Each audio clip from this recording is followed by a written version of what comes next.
Strange, weird, almost indescribable, a total failure. Dabo and Kelly's comments on Clemson and LSU's season opening eggs, but also the scoring on the show.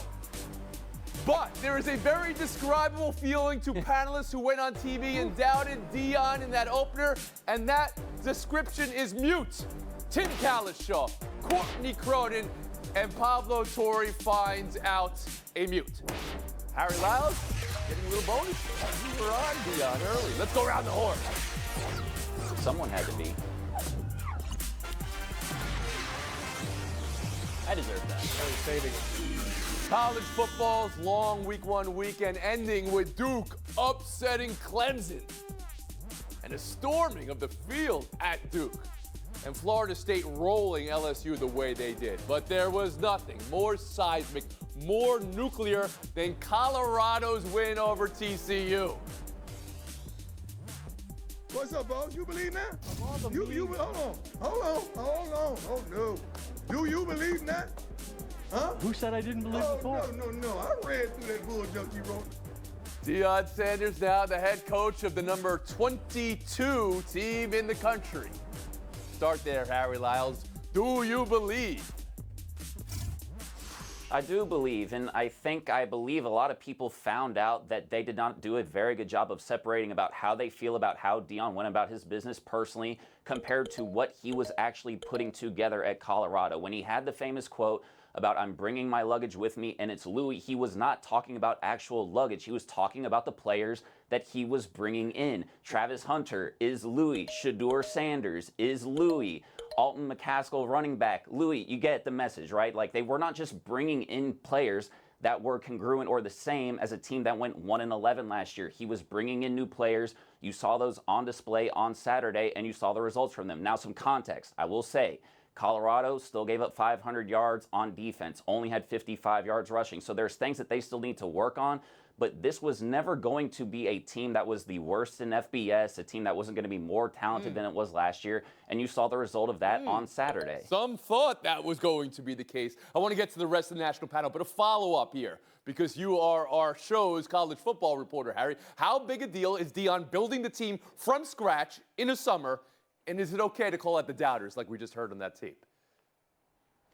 It's okay to call out the doubters if you're ready for the doubters to throw it back at you at some point or another, because you do have Oregon and USC coming up on the schedule in about 3 or 4 weeks, right? So as long as you're okay with dishing it out, you got to take it as well. But this is going to be something that you see much more often in college football. In fact, USC and Lincoln Riley did it the past couple of years. We just didn't really talk about it as much because he wasn't as loud about it as Deion was.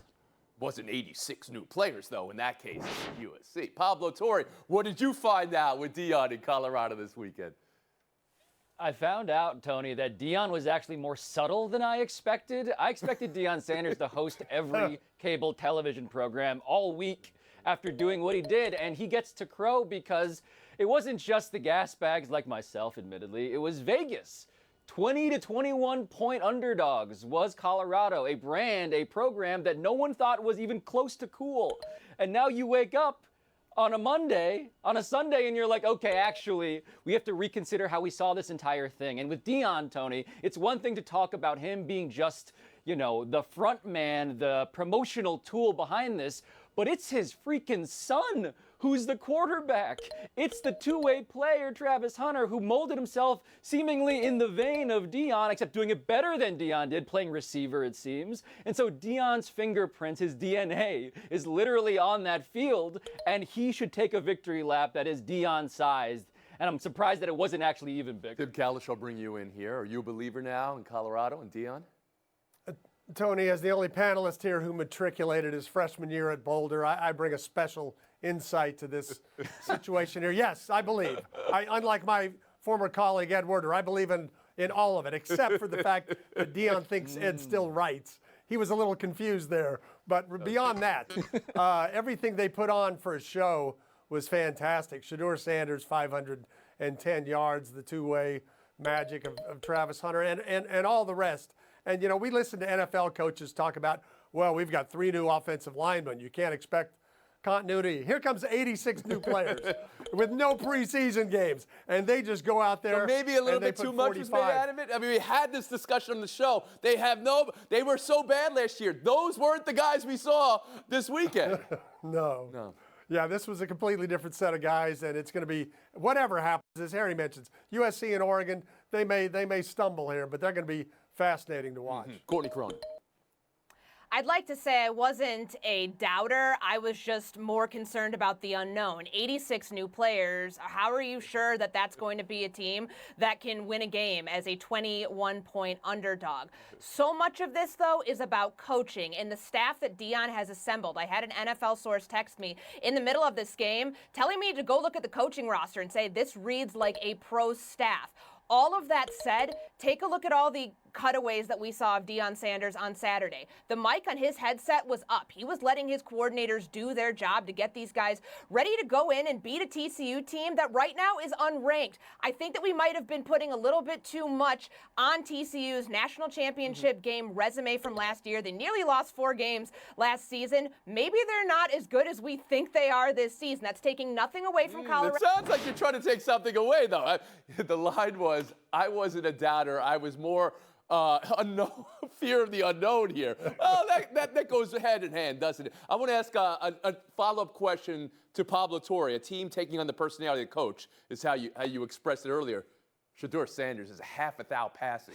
And then he's saying there's not so much difference between FCS and FBS. Is it okay for him to say that? Well, I love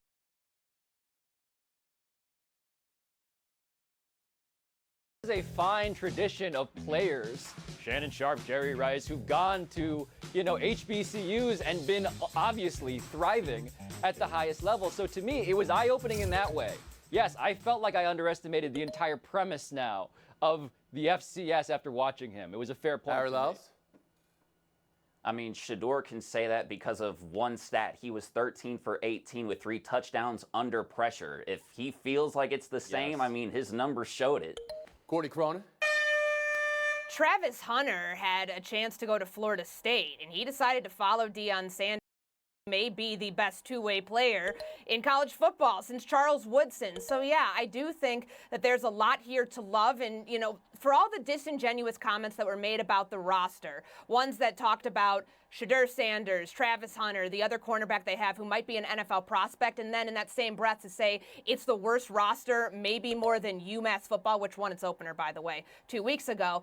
I think that those are the comments that are fair to be called out because very clearly the talent they have is something to be recognized, and it helped them win the biggest game that they've won since the 2000s. Seeing a two-way player like Travis Hunter, Tim, and the number of snaps he played in the entirety of the game, is that a sustainable thing? It's 100 degrees in Fort Worth while he's doing it. It's not the most pleasant football afternoon either. They're probably not sustainable to do it at that level. That's 2 NFL games worth of plays. But he can do a little of both. And Shedeur Sanders, throwing over 80%. You gotta wonder when the last time a team split Heisman votes. It certainly wasn't the Colorado Buffalo. All right, so seismic is the word I use to describe what it was for Colorado to come out and beat TCU in the opener. But how about Florida State back? National title back? That's the question I'm going to ask you next. The gear they had.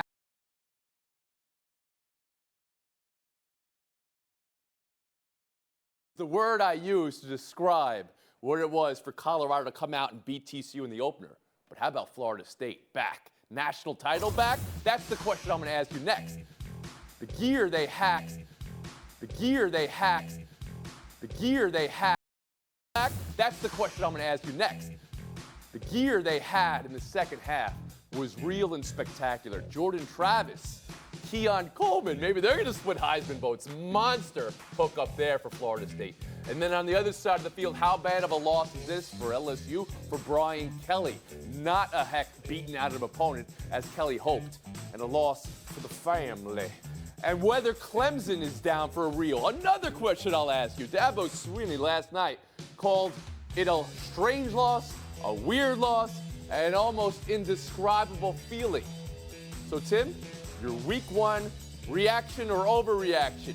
Florida State's ascent or LSU or Clemson's descent? What do you want to focus on?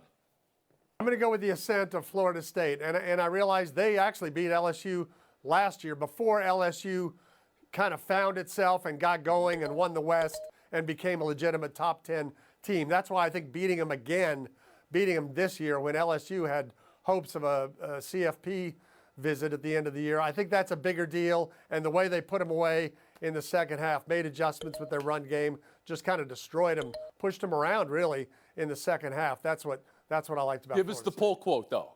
Florida State, national titles team back in the conversation? Well, they are. If Clemson's going to keep losing to Duke, that's going to, if that kind of opens the door in the ACC for them to be the team to talk about. Courtney Cronin. LSU's in trouble, Tony. We know that the CFP takes a look at the quality of wins and how teams win game. They allowed 31 unanswered points in the second half before that late touchdown, and this really hurts their chances because they're going to have to run the table in the SEC. Remember, they have to go to Alabama this year in a couple of months. It's not going to be easy to go through their SEC West schedule to get into the SEC title game, but I just think about what happened in the first half. Those trips inside the red zone, akin to something that Clemson knows all too well about yesterday. If you don't come away with points on those possessions, it's really hard to win games. And that's what happened to them in the first half before they squandered their halftime lead.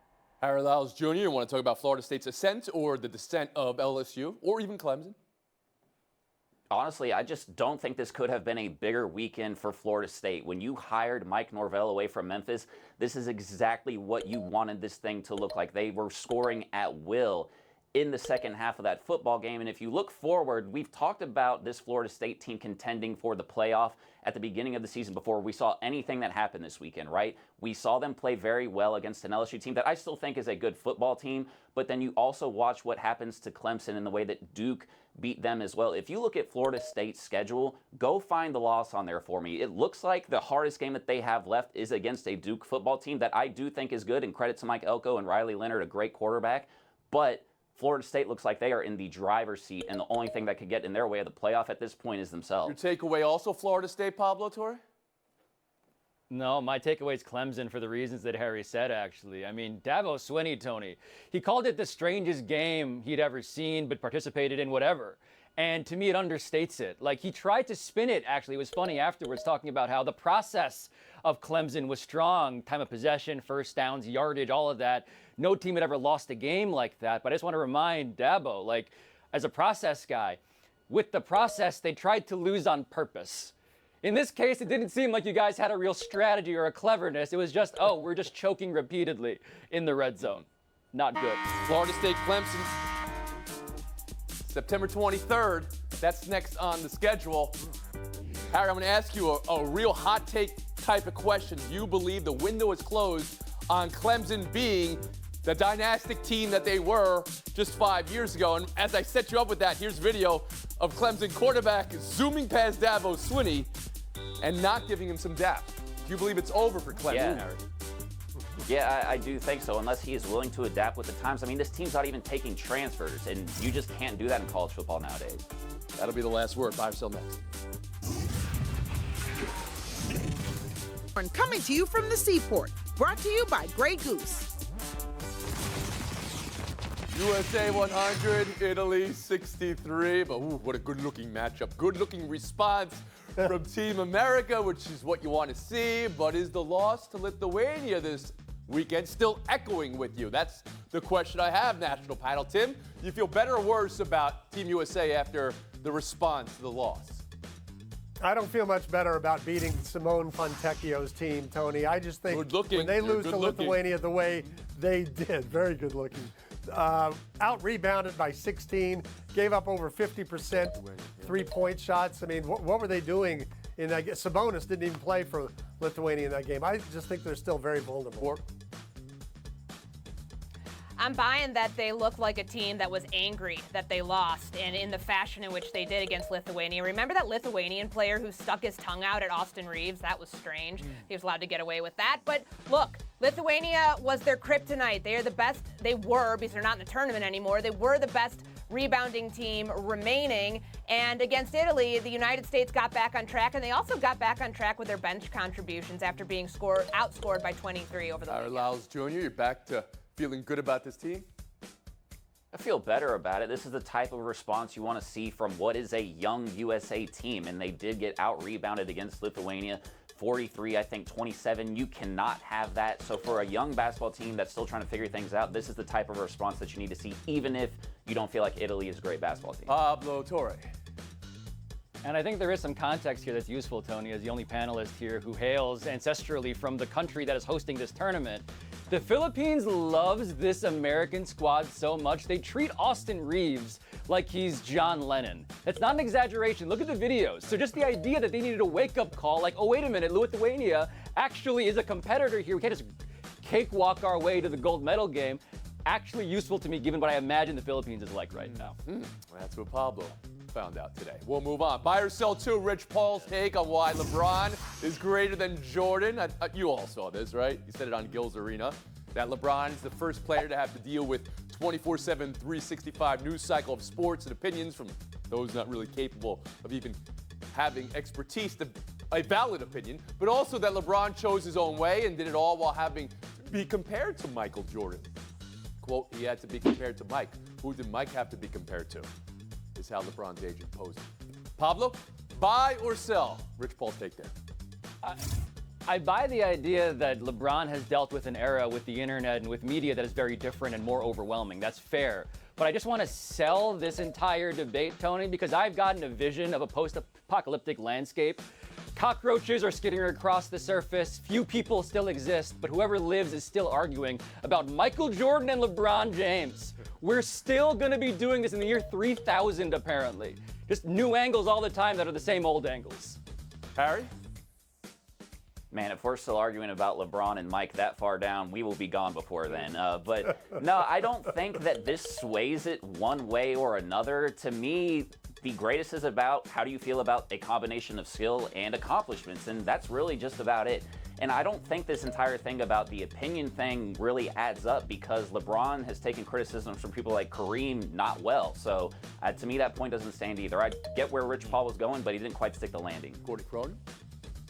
I'm selling this because Michael Jordan dealt with a different version of this in his own era of tabloid journalism, of people following him around wherever he went, whether it was to golf courses here in Chicago or casinos. Wherever it was still very similar to what LeBron James deals with, although there wasn't X or Instagram or whatever else. I'm selling that Rich Paul is putting this out there in a way to kind of make us feel sorry for LeBron, that he's had to put up with all of this in spite of being the greatest of his generation.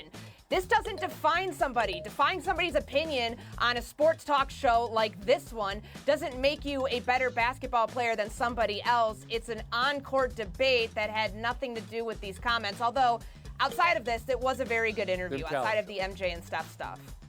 Yeah, this is such a nothing argument that Rich Paul is trying to make. It's not as if when Michael Jordan went to Atlantic City gambling all night in a playoff series, nobody in New York knew about it. It's on the back page of the Daily News and the Post when 1 million people were reading these things called newspapers. And it was all over NBC and in the playoffs in those games. On the other hand, while there's more media now and more social media, superstars can go around it and have 30 million followers on their own Instagram accounts, and they can deliver all the messages they want to put out there without having to deal. The social media being one thing, put that to the side for a second. I think it's part of what Rich Paul's saying is, but do you believe today's journalistic media are as hard on athletes as they were 25, 30 years ago, Tim, when you were breaking into No, there's a lot more people trying to increase their value, whether it's through subscriptions or page views, clicks, by thinking if I'm a cheerleader for the team, this is going to do better for me, unfortunately. Thanks for that thought, Tim. Courtney?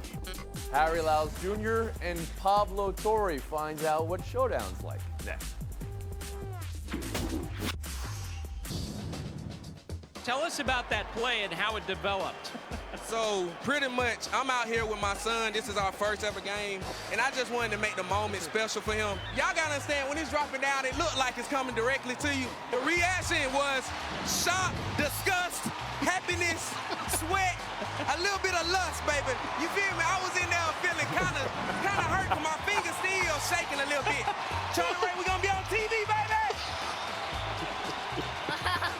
Houston loves me, and I love Houston, and they cannot stop me from supporting the Astros. Oh my goodness, best fan interview of all time, Harry, or best fan interview of all time?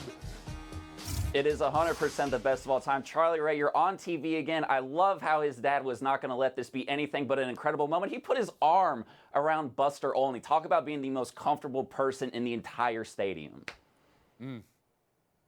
The asteroids, Tony. I want Houston Asteroids merch. I just like that God blessed us with the person on this planet who is the most unlike Steve Bartman of anybody else. You know, Just you an bring that amazing up. blessing. My Yes, mind this went to is- that too, and it just made me again feel sad, and that we all owe Steve Bartman an apology because, as he said, when it's coming to you, it looks like it's coming to you. What are you supposed to do? It's the most natural thing in the world. It does. But the length of it, Lust. the asteroids, the little bit of lust involved with all of it, the great dad that he appeared to be there, that was amazing. But Pablo Torre, this is your moment. Please take it.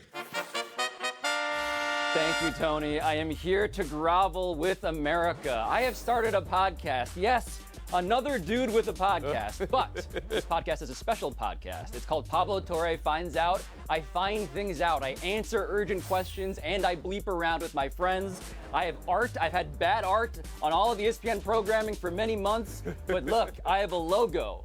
Pablo Torre Finds Out is a podcast. It's a YouTube show. I promise you and your friends, if you like seeing Dan Le Batard humiliated, will enjoy this first episode. That's a pretty good sales pitch, I think. And beyond that, actual sports journalism. Sports journalism that might just make Tim Kalishaw proud of me. Pablo, since as long as we've known you, we've loved you, and you've always asked the right questions. Pablo Torre Finds Out. Go to YouTube.